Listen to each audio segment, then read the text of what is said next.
Yego nubwo nyoko naso kuri abavyeyi baza batwita amazina amwe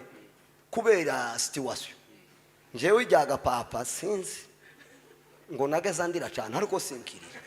hari amazina amwe twari tugomba nko guhindura tumaze kuba nk'abakuru tiryo bari kimvuyeho ariko bibaye bishobotse nozoryikuyeho ariko ntakunda ubwo abavyeyi barinyise sinkirira nawe bakwitiriye Kadogo uwo ntawomenye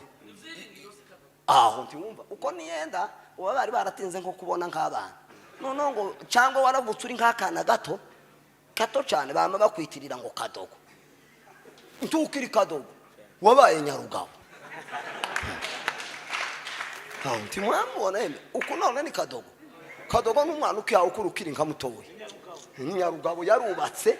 sinaje mu bukwe bwa ariko ntimwamubona ko aberewe harabe ndashima Imana